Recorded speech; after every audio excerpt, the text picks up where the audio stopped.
Hello guys, બધાને જય દ્વારકાધીશ ને જય માતાજી। સવારમાં જો નાહી ધોઈને તૈયાર થઈ ગઈ અને આજે જવાનું હતું કોલેજ, એટલે હું તો બધું બાંધી સવારમાં જ કોલેજ જવા નીકળી ગઈ। અને સવારમાં ઉઠવાનો તો એટલો જ કંટાળો આવે કે વાત જ પૂછો।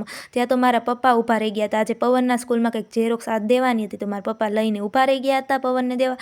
અને હું તો પછી આવી ગઈ કોલેજે આવીને જોયું ત્યાં તો બહુ મસ્ત વાતાવરણ અને બપોરના વાગી ગયા 2:45 અને હું તો પાછી ઘરે આવી ગઈ। આજે તો બહુ થાકી ગયા હતા અને ભૂખ પણ એવી લાગી હતી। અને કાલ રાત્રે બનાવ્યા હતા ઢોસા, તો થોડી ઘણી દાળ અને થોડો ઘણો કાલ રાતનો ઢોસાનો બટેટાનો મસાલો પણ વધ્યો હતો। અને અમે તો એક બાજુ બાએ મને કરી દીધા ઢોસા અને હું તો ખાવા માંડી ઢોસા। અને ગરમ કંઈક ઢોસા ખાવાની જ કંઈક મજા જ અલગ છે। અને કોને ઢોસા ભાવે છે ને કોને નથી ભાવતા, મને તો બહુ જ ભાવે છે। અને પછી તો મારા ફઈએ વાસણ ઉટકવા બેસી ગયા હતા અને સાંજ પડી ગઈ। અને ત્યારબાદ તો અહીંયા જાહલબેને પણ આવી ગયા હતા। જાહલબેન આજે સ્કૂલેથી આવીને આજે જાહલબેનને શું થયું, અચાનક તો આજે એને પતંગ ચગાવવાનું મન થઈ ગયું। તો જાહલબેન તો જીદી આવ્યા કે મારે પતંગ જ ચગાવી। અને જાહલબેનની યાર એની બેનપણી આવી ગઈ હતી અને દક્ષુ માસી પણ અહીંયા એના મમ્મીને ફોન કર્યો હતો કે જાહલબેન તો જીદ કરે છે કે જાહલબેનને ચગાવી પતંગ। અને જાહલબેન તો પડદારે વળ ખાતા હતા અને રિહાતા હતા કે મારે પતંગ ચગાવી।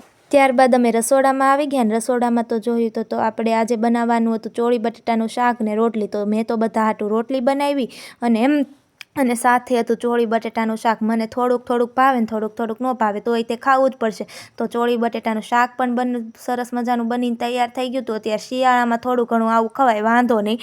અને આપણે મરચાં પણ તળી લીધા હતા અને આપણે કાચરી પણ તળી લીધી હતી। અને હારે હતું સુકેલ ગાજરનું અથાણું। આ કોને ભાવે છે ને કોને નથી ભાવતું તે કમેન્ટ કરજો। અને આની રેસીપી જતી હોય તોય પણ કમેન્ટ કરજો। અને પછી આપણે રસોડાનું બધું કામ કર્યું અને આપણે સંજવારી પોતા કર્યા।